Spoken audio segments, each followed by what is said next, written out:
We'll go with yes. All right, let's go with yes. We're live. Hi, everybody. We're live now. Whoop, whoop. Happy Hello. Wednesday. Yes, Happy it is. Wednesday to you. It is Wednesday, isn't it? Ooh. Yes, it We're is. over the hump. We're Yes, over the hump hump. day, hump day. Over the hump. It is Wednesday. It's March 3rd, 2021. Thank you. Still. And here is what is happening. Has anyone been watching what's going on with your governor, New York Governor Cuomo, Stephen Hill? Yes. I'm not fully up to date, I don't believe, but I do believe that he's got some explaining to do. Yeah, Ricky. He's got some explaining to do, all right. Oh, got some explaining to do. He held his first press conference today, and he said that he is apologizes for whatever he did to make people feel some kind of way. Is pretty much what he said, and he says no, he will not resign, despite what people are saying. He says no resign. Following the sexual harassment allegations, insists he never touched anyone inappropriately, but that's pretty subjective. What is inappropriate to one woman, a young 20-something-year-old woman? And yes, I'm putting a lot on this. What feels not right to a 20-something-year-old woman may feel completely different to a 60-something-year-old man who's been doing this all of his adult life. Or a 60-some-year-old woman who ain't been touched in a while. And then, Myra, there's that. I'm just putting it out there, people. So if we've talked about this on the show before about the scientific proof that guys are dumb. Like we're just dumb in some things, right? And so there are times when there are plenty of guys out there who are intentionally making women feel uncomfortable, but there are also people who are unintentionally. Here's my fear with Cuomo. My fear with Cuomo was that no one sees the Biden attack that's about to come, right? So because let's be clear, Biden was touching women in a way that was much more public and much more challenging than Cuomo does. I'm not saying it's right. I want to be clear. I'm not saying it's right. What I am saying is that sometimes, because women don't like being approached in a certain way that guys don't know. But once we get the signal, we're like, got it, won't do it again. And it feels like with Biden, that was the case. And I can't speak for Cuomo. Cuomo seems to be a different kind of animal than Biden. In that he is retaliatory in nature. And he's a bully. He's been described as a bully. Yes. I get retaliatory, yes. And it had more syllables and made me sound smarter. That's all. That's good. That's good. You know, however you want to spin it, more syllables or not. But Biden's was never, in terms of, none of his relationships have been out of malice or any kind of thing like that. And that's what I mean. This young woman, one of them said, through his deeds, his actions, and his questions, she felt as though he wanted to sleep with her, but she was trying to figure out how not to and keep her job. That is what one of the accusers has said. Another one came out this weekend and said, he tried this at a wedding. He was officiating at a wedding, and he touched this young woman on her back. She had a dress on that was open and had like a cutout or something in the back, and he touched her there and kept his hand. She moved his hand. She tried to, he asked her if he could kiss her.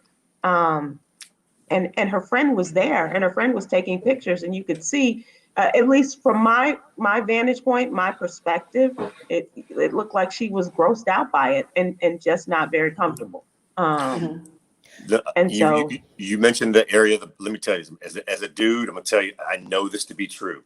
The small of the back is the area. It's the area that dudes touch, thinking they can kind of get away with it, get more intimate than they should, but not be held accountable, right? They can say like, it was just her back. I'm telling you, you're top of the back. This is different than down back of here the where the curve goes in. Where the curve goes in. Player, back. I fully cop to in my younger days at the club.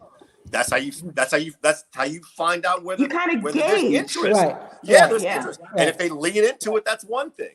But I Yeah. strongly recommend women who are listening, dudes are using the small of the back. If you let them know immediately, no, please don't. They'll never do it again. If they do, they're lecherous. Right, right. And this is my comment on that. I agree with you guys that Cuomo has some explaining to do. But I also feel as though I'm waiting to hear the story, and I hope this doesn't gross anybody out, of some men getting kicked straight in the cashews. Because we always hear this story about, oh, and I was so afraid. And yes, I still worked there for 17 years, but I was always, whenever he would come into, I tell you, a kick in the cashews gonna squash a whole lot of that, Do you want to sleep with me? Okay? Period.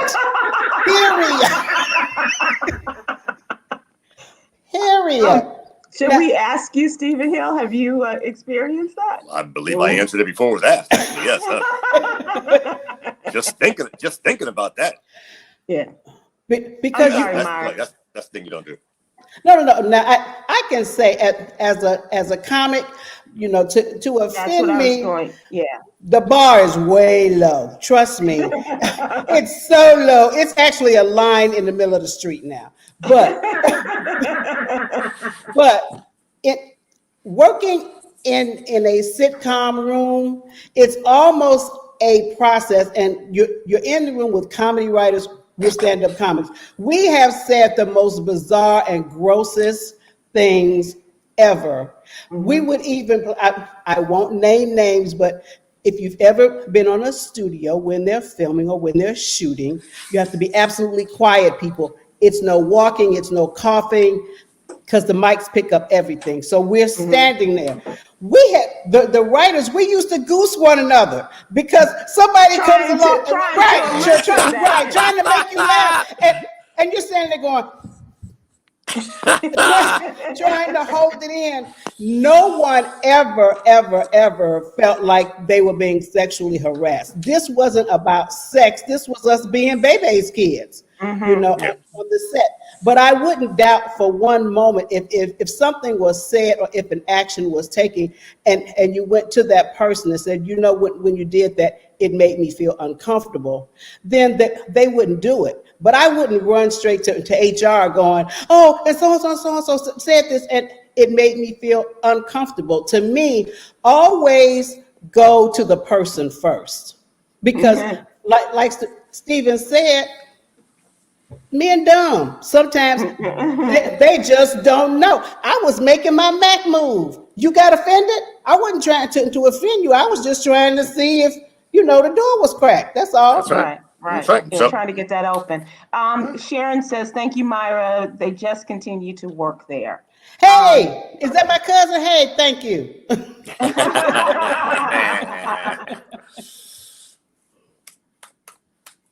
And something's wrong with my glasses. Monique, Wasn't Donald Trump dragged for inappropriate behavior towards women? Cuomo needs to be dragged. There are no excuses. Yeah. Donald Trump got away with a lot of stuff. Yeah. Donald Trump has gotten away. I mean, like he said, he could commit murder and in the middle of Fifth Avenue and they would not come after him. It feels like Donald Trump. Nothing came of it though. So they dragged him. So yes, and I'm saying hold Cuomo accountable. There is still a case. What is the woman's name? Who from the magazine? Who is still? There's still a case against him about his sexual assault of her in that. What was it? Bloomingdale's or Macy's dressing room or something. So there is still that. But it feels like Donald Trump was. Look, you can't get off that Access Hollywood bus, right? It's clear that Donald Trump is about lecherous. It's about being powerful. Joe Biden is always been a touchy-feely person. What they don't show is the way he touches guys the same way as he does women, and they're not gonna show that because that's not news. So that's the way I feel about Biden. But if somebody feels uncomfortable, I think that should be addressed. Right. Cuomo's feels like a bit of a power play, if you know how he plays in politics, as well as a bit of lecherous, but he feels in between Biden and Trump on the scale of things. Just to me, that's the way it feels. Right. But I may have to put it for as I hear more and more, he's inching towards that Access Hollywood bus to me. You know, the thing that's difficult for me is that, and I don't think like a man. So this is where you can help me, Steve, and maybe even you, Myra. But I think a 60-something-year-old man with 3 daughters in their 20s, that would play a part in the way he is treating these young women and the way he approaches. But there might be that compartmentalization that, what happens, I'll kill somebody who, messes with my daughters like this. Like, he fired one of the security guys because he was starting a relationship with one of his daughters during the pandemic shutdown. But is it true that you can kind of, separate all of this and say, I will kill somebody who does this to my daughter, but hey, have you ever had sex with an older man? Guys are stupid and have it. And they can compartmentalize things, and we can rationalize. Like, we just do it. Women do the same thing, but we do it in a different way. Like, but to your point, like, no one's touching my 23-year-old daughter, But hey, someone else's 23-year-old daughter. I will make it rain on a 23-year-old stripper. See what I'm saying? Right. Yeah. Once they get an AARP, then they want to throw coins. Don't ask me how I know. But I'm just saying it. In our particular society, men worship young women, and that's just the way it is. I'm not saying that it's right. I'm just saying what is. So right. Can it be creepy? Absolutely. But I would like to hear from the young women that once he made this move, what did they say, and then did it continue? See, that's my issue with it. When somebody steps to you and you don't feel comfortable, you say, hey, squash it. If they squash it, then to me it's settled. Yeah. Earl, I want you to come back to this question. We have to move on and keep the show going. But that is a case that is coming about, and I believe you're talking about the congressman from North Carolina who's in a wheelchair and is under a lot. So we will come back and talk about that. I promise. I haven't heard about that, so I'm and this guy, and apparently, Steve, there are a lot of lies that he has laid out, and so this is a case we will talk about. I promise. It's time for what's trending now. Here is a video that could elicit a lot of anger. So be warned. You may have seen this already, and I'd love to hear the conversation from you guys as well as our viewers.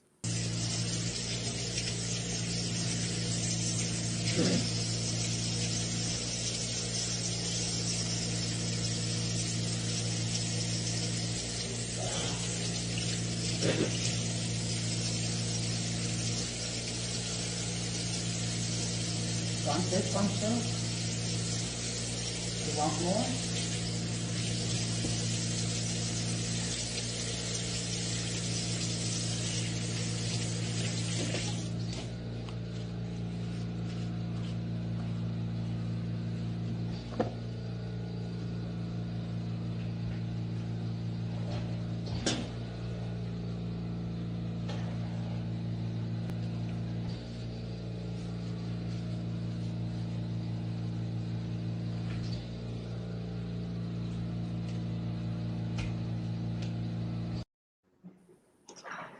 This makes me angry every time I have seen this. And when I first saw it, I did it over. This has got, and then, have them come out, do something crazy. This just, and I don't know what the outcome of this was, but obviously, as we saw, this was whether, whatever happened to this old woman, and I hope somebody took her out to the woodshed.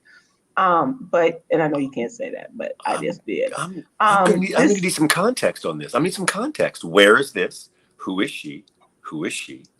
What? So I don't know how much you need, but from what I understand in looking into this, This was a woman who was working in, and I'm not sure if it was like a home or a private home or in like a rest home or, an older folks home kind of situation. But this, and it was videotaped, obviously, and this old woman continued to do this, and this woman, this sister, just continued to do her job. And this has, and like I said, Steve, I was trying to find out what happened at the conclusion of this. This lady has dementia, and the caretaker recorded to show the patient's family. Okay, so that's what it was. Yeah. Okay. So that's exact. So judging by that, I was doing my Encyclopedia Brown best, right? So I look at the pictures and the picture frames on the wall. I'm like, cheap reproduction, got to be a nursing home, right? That was my first thing, right? Cheap reproductions and try to make fancy frames. Is it nursing home? And she's so patient that it had to, like, Karen R. I'm with you. If it's dementia, it's unfortunate, but you can't hold her responsible, right? You can't, like, dementia and decreased mental faculty is a real thing. And when I first saw it, that's exactly what I thought it was. I'm like, Alzheimer's or some kind of decreased faculty. And while it's angering that's why the first thing I said was context. It's more sad. It doesn't anger me. I think it's sad for everyone involved, including whoever bought them whack ass paintings. So everybody. When was the last time you were in a nursing home? 1985. And I think those are the paintings I saw there. The same paintings, right? But no, seriously. I really think it's just sad for everyone around, because she didn't look like someone who was in her right mind, and she wasn't treated by the young sister like someone who was in their right mind. So it's just sad to me. Yeah, it was. PM says that does she spit on everyone? Good question.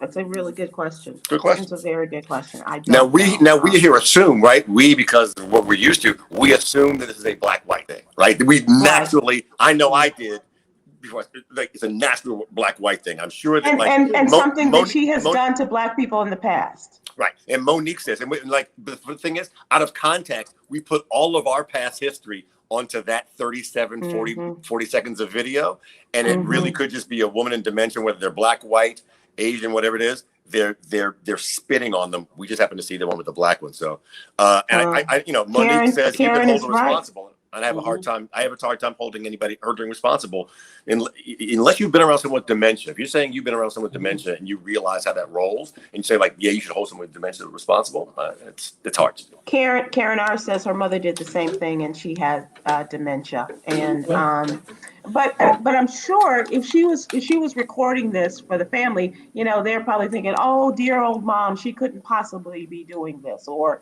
but they needed to see this, and unfortunately, we all got to see it. But it just takes me back to I mean, obviously, this is a modern day event, but this just takes me back to members of my family and friends and older men and women that have worked in homes, and the way that they were treated, whether they had dementia or not, and the resolve and the strength of character that these people exhibited in order to take this kind of mistreatment until the help, because many don't burn no chicken. And you know what happened with that. So yeah, we talk off. Oh, sorry. I understand, dementia, Alzheimer's. I get it, and these people are mentally incapacitated, and we need to care for them. Howsoever, I got to have the talk with the family, saying, look, this is what's going on. I can't take any more of this, because apparently this wasn't the first time this has happened. Right. Either we gonna get her a face shield, a spit hood, yeah, or it's gonna be some spitting back.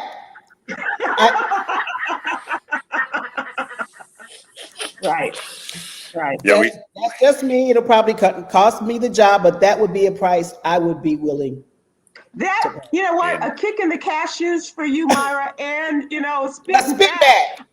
I'm not gonna spit first, but I will spit back. Okay. That's right. I'm I will wondering spit about your work history. I'm just concerned now. You know, everybody talks about, you know, the Next glory topic. of first responders. Okay. First, people in nursing home are literally last responders. They Right. deserve some praise as well. Right, absolutely. Mm-hmm. Okay, so now we move to the newsletter and what you need to know as we had in today's edition on Wednesday. And the first story is one, and I don't know if you guys have had the same kind of response to the news of the death of Vernon Jordan as some of us around here did. But it just, I had an opportunity, and I'm not name dropping or anything. I had an opportunity to meet him at the White House, and it was a incredible occasion. I was thinking about this last night. It was at the White House with the welcoming of Nelson Mandela to the United States during the Clinton administration, right? And Vernon Jordan was at that point. He was a great friend to the Clintons. He was the head of the transition team from the H.W. Bush administration into the Clinton administration.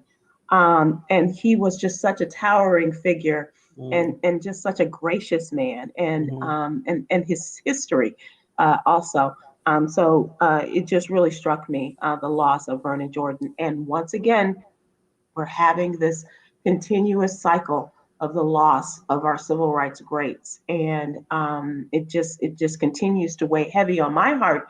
But I'm just wondering if it did have an effect on you guys, and if you had ever had the opportunity to meet him, your memories, that kind of thing, because he was really one of a kind. I never met Mr. Jordan, but I knew of him, and I sort of felt just like you in that I'm thinking. I always think like, well, who's left? We have Yeah. Ambassador Young, and then I kind of draw a blank, like, Yeah. you know. And Jesse Jackson is not in great health. I saw, I was talking to some people, part of his camp, and a couple of weeks ago, and he had been hospitalized, and just wondering, you know, what is going on. But you're right, Myra. I mean, it's, who do we have left, and who's next? Not next in terms of going. Who's next? Who's going to step up and take these positions? And I know there are going to be some strong women that are doing it. Oh, I know yeah. that. But it's going to Steve. I want to read this question, and then, oh, that's right, Harry Belafonte's birthday. Yeah, 90, absolutely. isn't it his 90th? I thought it was 90. 94.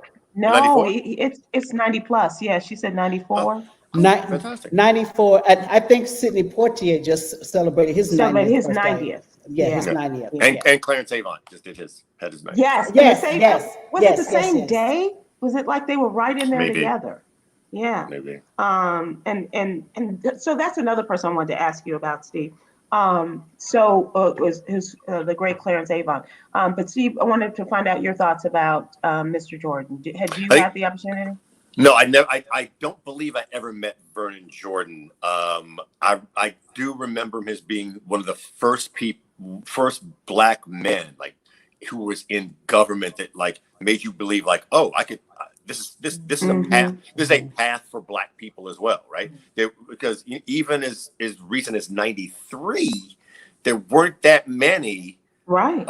Who were you know, highly praised in government. So that's how I remember him, never having met him, but as a powerful figure. And as you know, I did appreciate that he was called upon by presidents of both parties as well. Right. So right.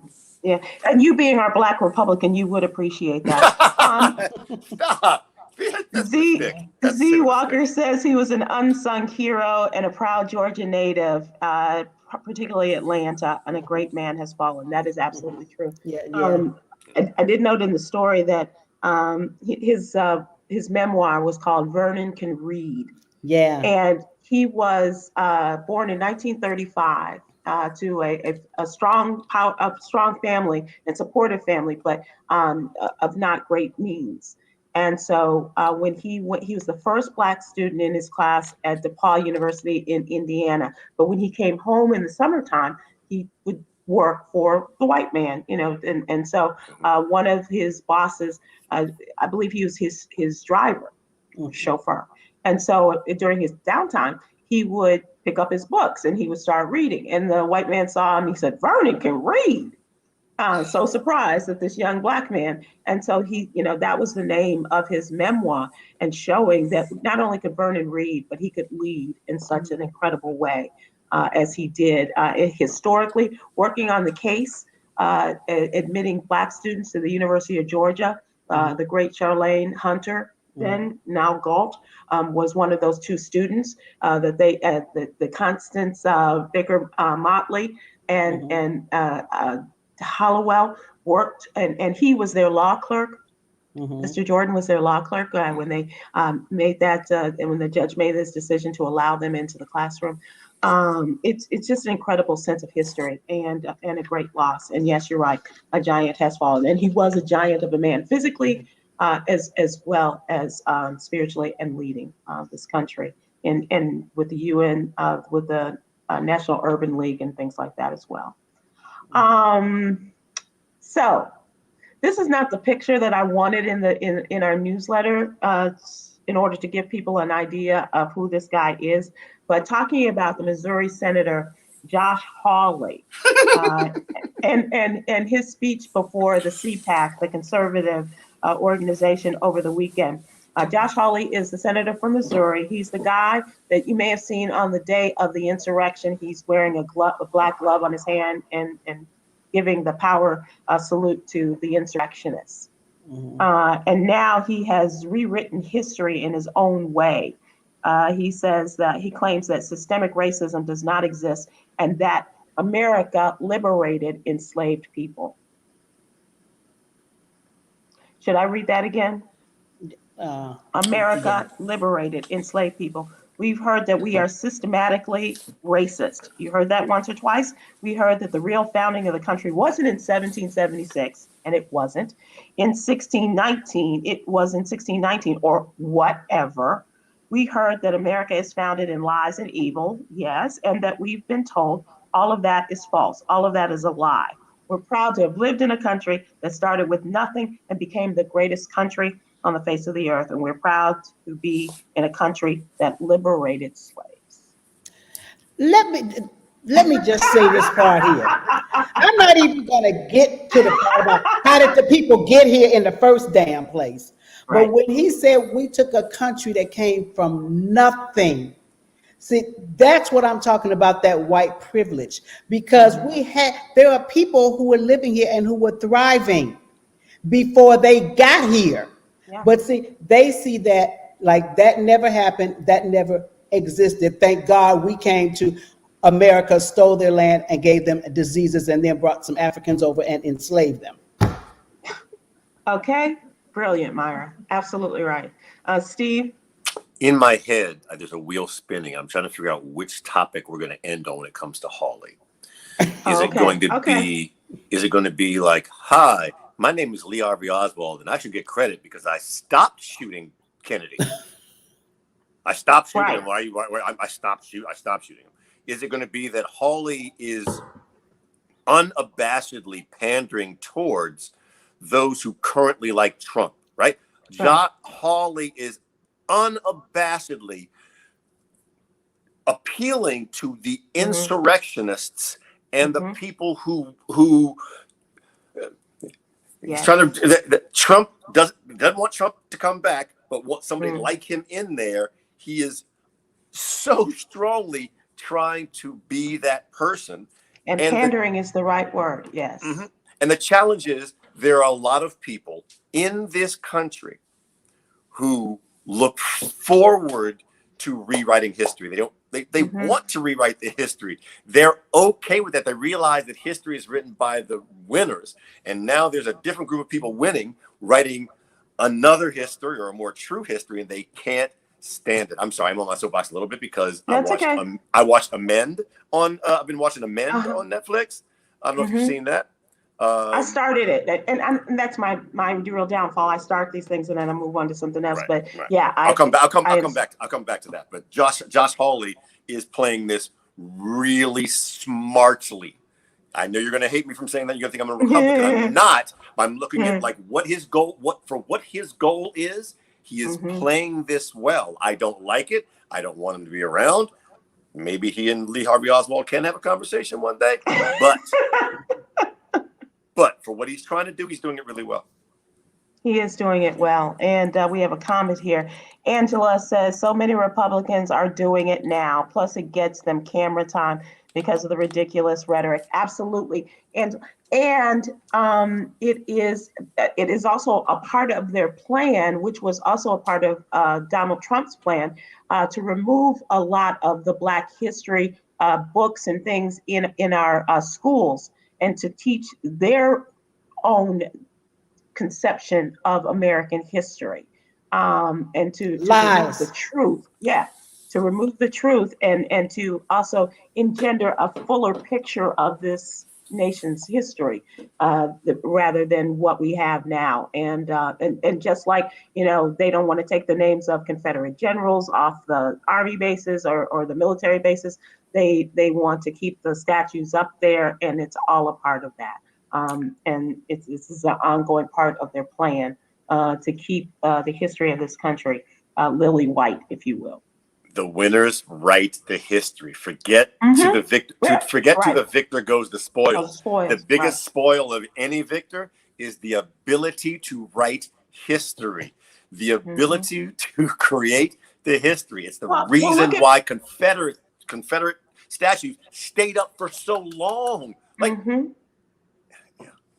No, and Steve, look at what, even right now, because the election fraud is still a part of their process, still a part of their pattern, and talking about fake news. If the Biden election and all of the victory there, all of these things, all of their stories, all of their crafting of history is a part of their plan.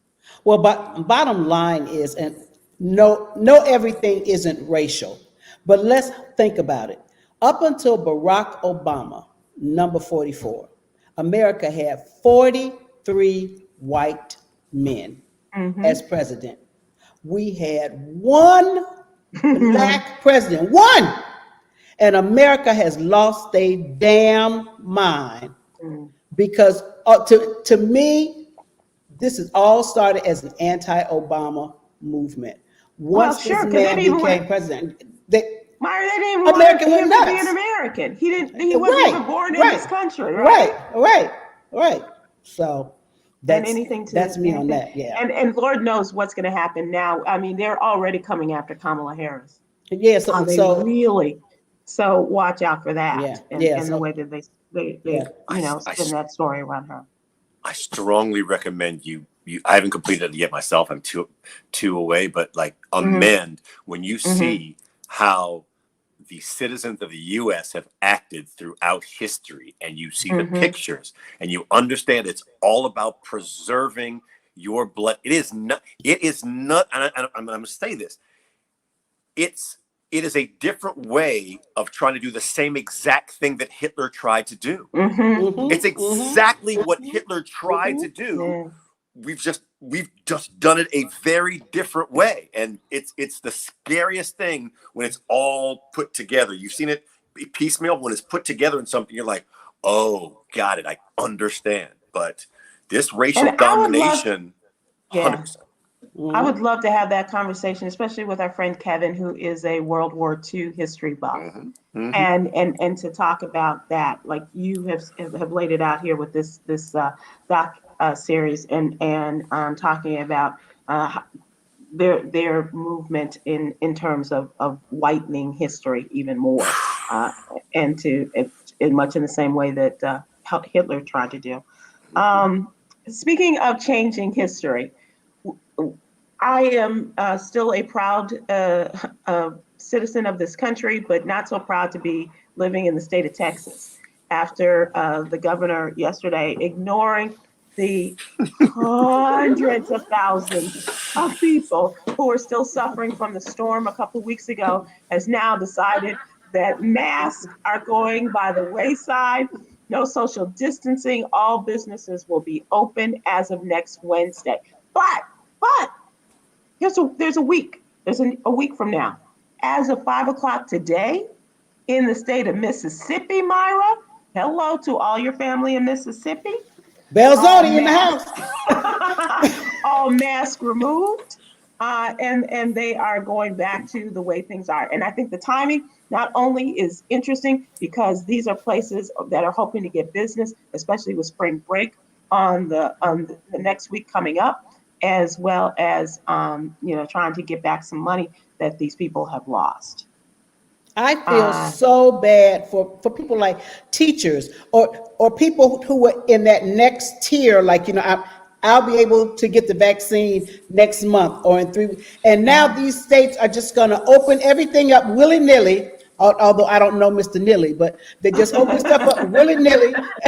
And like this never happened. Like, just because the vaccine is available, well, now you don't have to get the vaccine. You're not going to catch it. It makes no sense whatsoever.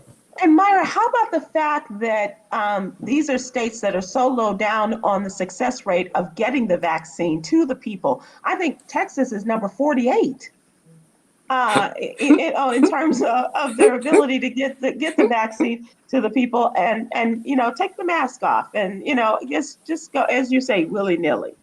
We talked about your governor, Steve, and what he's going through, and still we didn't even talk about the nursing homes and things like that. But certainly he has had a greater leadership in trying to do right by this virus than these two clowns in Texas and Mississippi.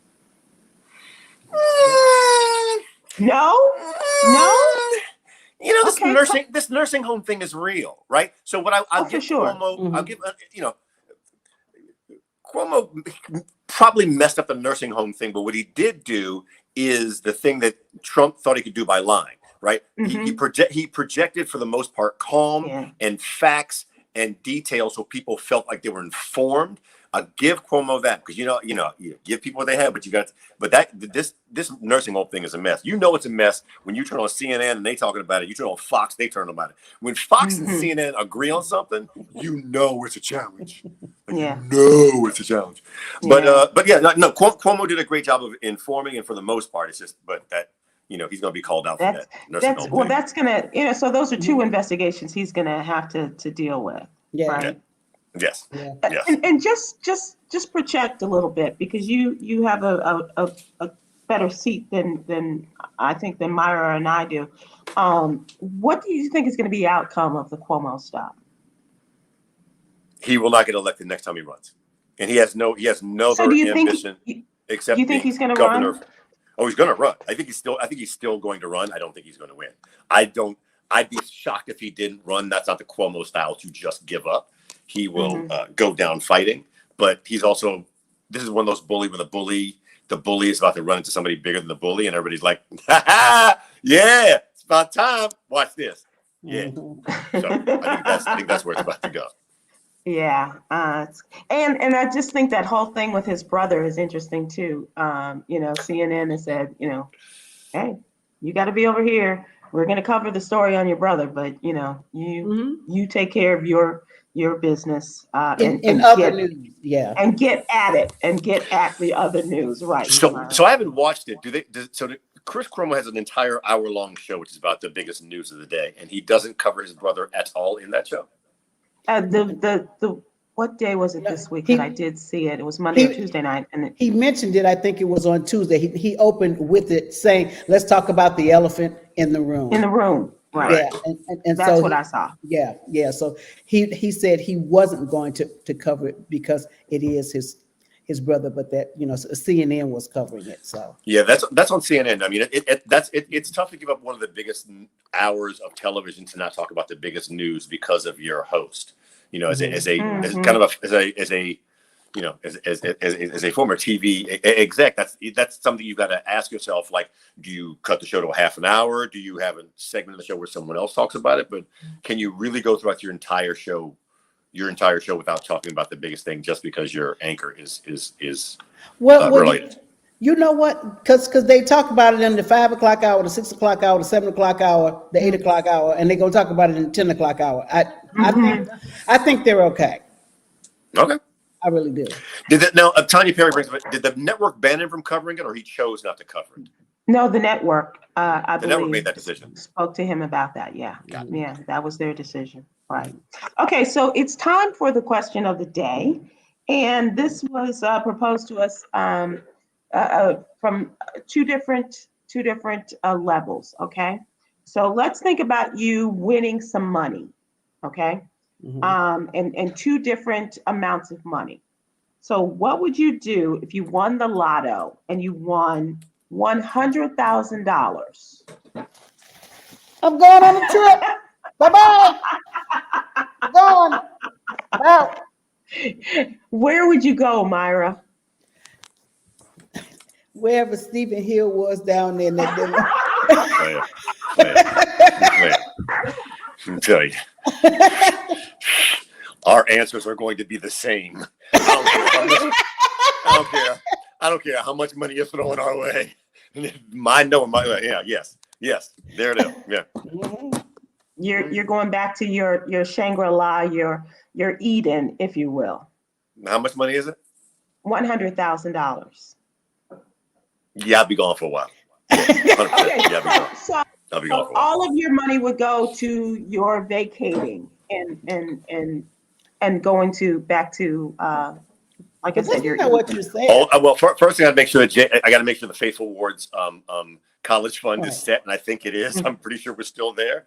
So that would be the first place. But if not there, yeah, not a question. Pay off all my bills and then deuces. Out. I'm out. So one of my favorite shows and one of my guilty pleasures is Lottery Dream Home on HGTV.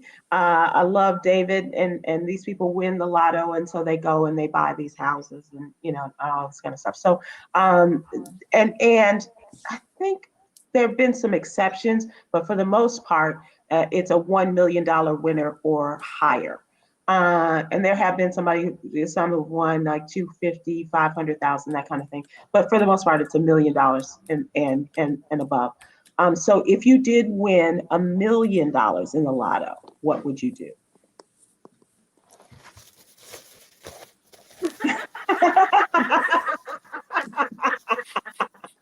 Now I'm buying a home down there. And so would you guys live side by side at wherever that place is? Would Myra be able to find a nice place next door? I got no problem with that. That'd be fun. Laughs, wails, and see all the time. Heck yes. Oh my God, that would be the party spot of the century for you guys to be on the beach there and living side by side. That would just be the awesomeness. Yes. The two of you. Yeah. I would get a mask tattoo.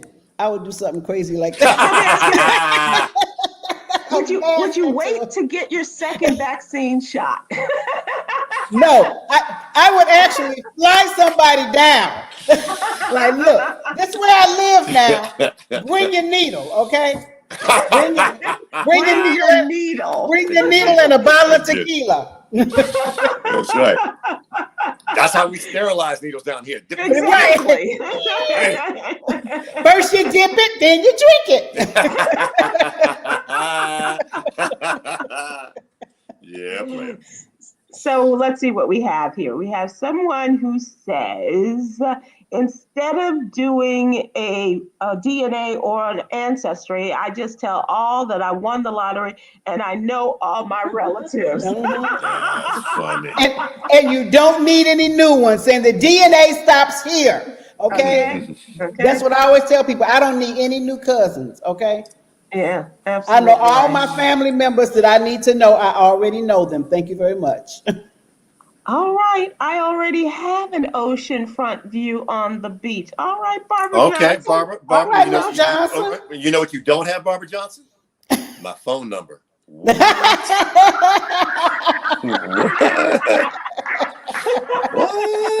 Wait. Talk to me, Barbara Johnson. You put on the small of my back. Yeah,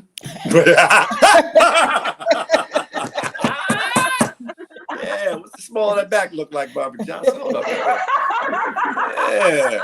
Oh, that's not her back, Steve. That's not my hand either. What?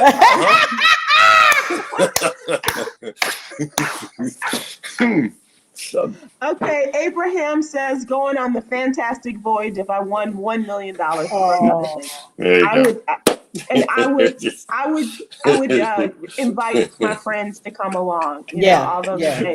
they want to come on the. And, oh my gosh!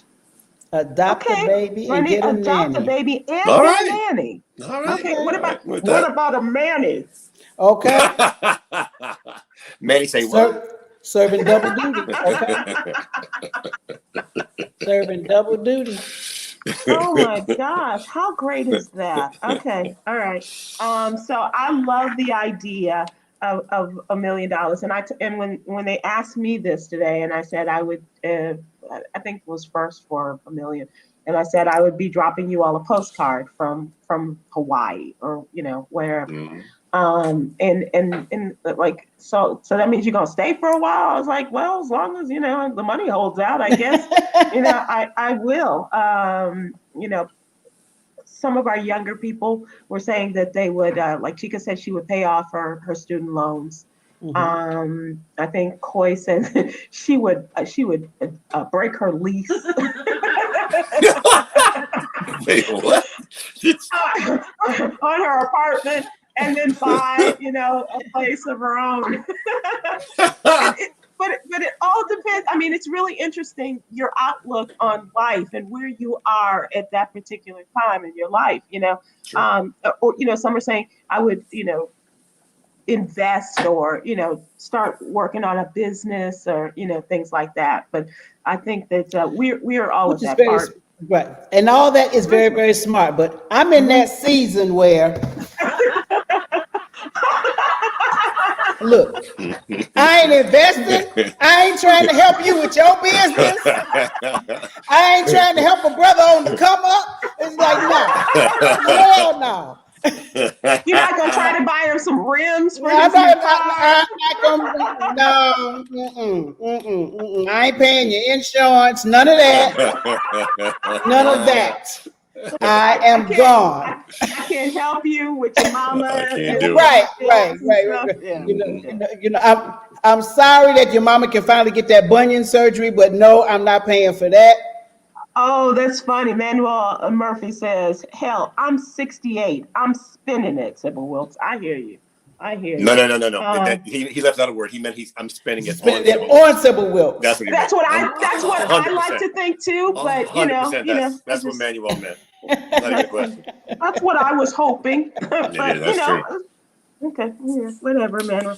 You could be 18 in the winter. As the song Simply Irresistible says, she's so fine, there's no telling where the money went.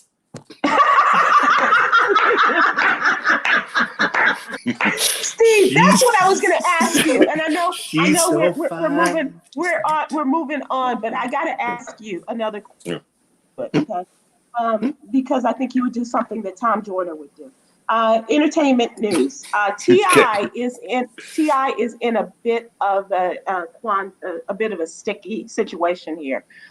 He has not been charged, but allegations have been made against T.I. and Tiny about having put these young women in sexual positions and in almost terms of slavery for some of them in their homes, and so he has been dropped from the third episode of Ant-Man, and which I thought that was a perfect fit for him, and I'm sorry that they're going through this, if for whatever that's worth, but just these things are they're tough, but I'm just wondering what your thoughts are on him being dropped by the comic movie company and having to give up that gig. I'm never ever a fan of someone losing anything over allegations. As soon as there's a preponderance of the evidence, I don't need the preponderance of the evidence to be in court, right? So I don't need, like, R. Kelly has never been convicted, but there's a preponderance of the evidence that shows that he should be canceled. Protect Black women, full stop. I don't see that in this case, right? And so I always have a challenge when someone loses anything over allegations, because especially with the advent of social media, it is so easy to put something out there that is untrue. Now, I'm not saying this is untrue. I'm going to be clear. But what I am saying is that everybody deserves their day. And so for there to be no evidence, he says he didn't do it. And for him to be dropped without any of that, I have a challenge with. But that's me. I have a challenge with that. And Myra, you're there in Atlanta. Are you getting information? Are you hearing stories like we are hearing from people who are in Atlanta about these allegations? I just from what I read. So I don't have any extra buzz, but I do agree with Stephen that it's just no, you don't do that. Let this man have his day in court. If that's the case, then you cut everything. But just to say, well, this is what happened, blah, blah, blah, blah, blah, and there's no proof. Anybody can start a rumor about anybody. Would you like us to start something on you? It's been a long time. Yeah, go ahead. I don't need no more. You don't need no more. Nope. Edwin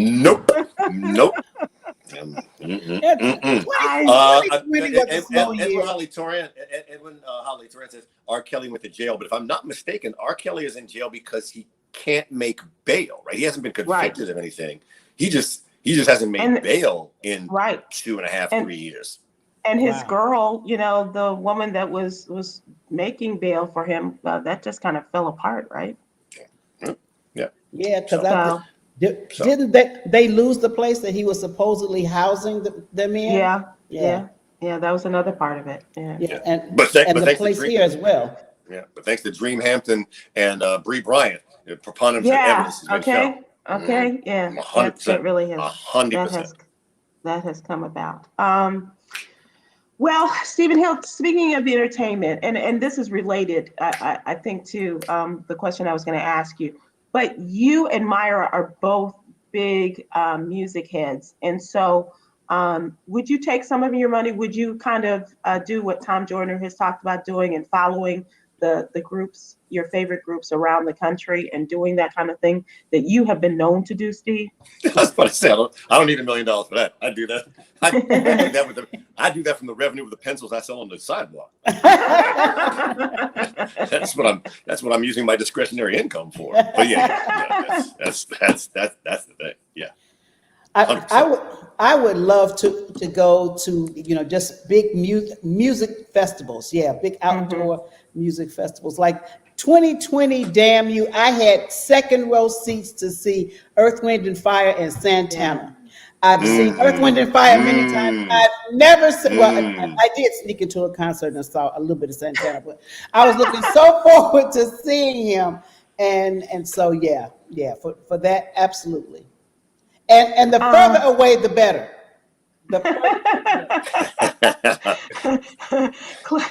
Clarence says you'll be broke in 20 minutes. Nah.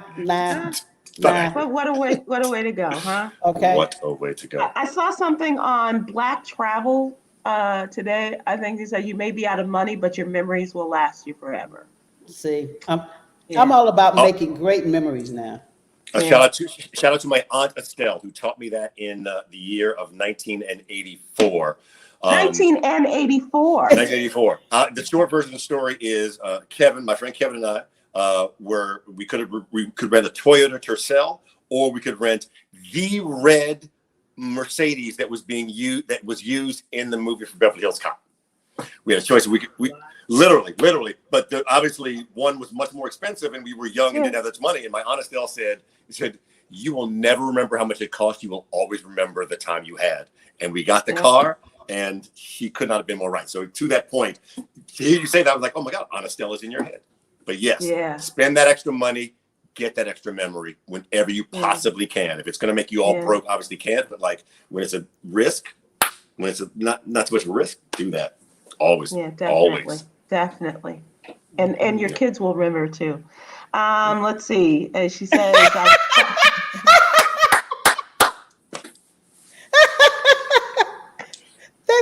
Well, week. Myra's birthday is the Monday. It's Monday, Yeah. correct? The 8th. Yeah. And so, I'm sorry. Okay, I'm sorry. And Athenetta says, I thought we were going to celebrate Myra's birthday. I had my drink ready. Well, you know what? Okay. I will just take Next week. No, let's start now. Okay.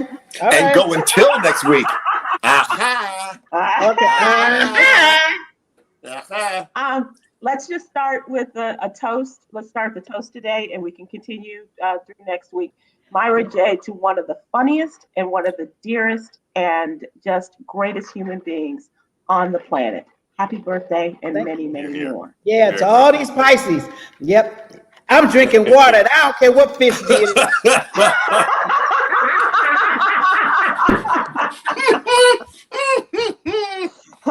So let's definitely we'll add, because as we know the birthday continues, and so That's we'll right. go, To all Pisces. Okay, we can do it all month long for you. Yes. Absolutely. Yes, please. Absolutely.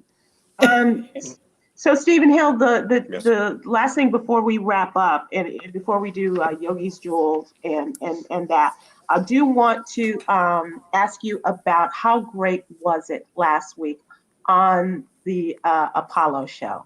Oh my gosh! All right, so extremely quickly at that time. Look, I was, in case you didn't know, I was able to go to the Apollo.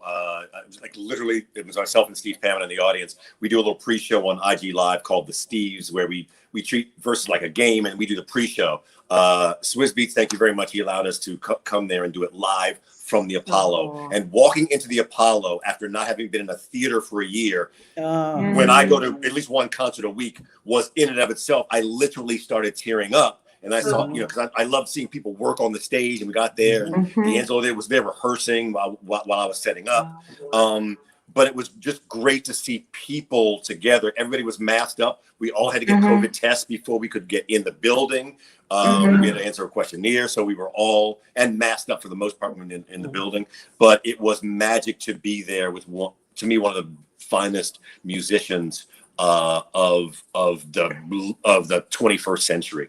Nice, D'Angelo. No two ways about it. D'Angelo was spectacular. Versus, and kudos to Timbaland and Swizz Beatz, who are making that into a very, very, very, very lucrative business. Very. Yeah. Oh yeah. Was there one performance that you enjoyed above others, or Oh my was gosh. it all just Her and D'Angelo, like the artist, mine her too. and D'Angelo. Look, when she Mine came too. out with that, and they slid from best part into nothing even matters. Yeah, I was like, that was woo. I think moist is the term I should use right now.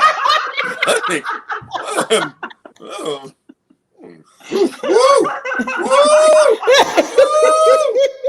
That is so cool. Moist. That is so cool. Moist is the word of the day. Okay, so this may not bring you moistness, but we will leave you with Yogi's Jewels, the daily inspiration. And of course, when we get to Wednesday, we ask you to breathe because we're getting to the hump day, or we are at the hump day. Take a mental health break. And during that mental health break, inhale peace, exhale chaos. Inhale peace, exhale chaos. Please go forward. Have a great day. Tomorrow, George Wallace will be joining us, and of course, more craziness will ensue, as you can all attest. And before we end, we had a great show yesterday, talking about Alzheimer's and dementia, and with the North Texas study of Black folks and dementia. So please check it out on YouTube and Facebook, the replay of it, and consider please being a part of this study. And now we leave you with this. We'll see you tomorrow. Have a good one. Bye-bye. He can tell you about their first dance, but he can't remember my name. I'm his daughter. Half of all Black families are impacted by Alzheimer's, but we don't know why. At HSC, we are investing in a new research study to find solutions for your family. To join the research study, visit blackalzbrainstudy.com or call 817-735-2963.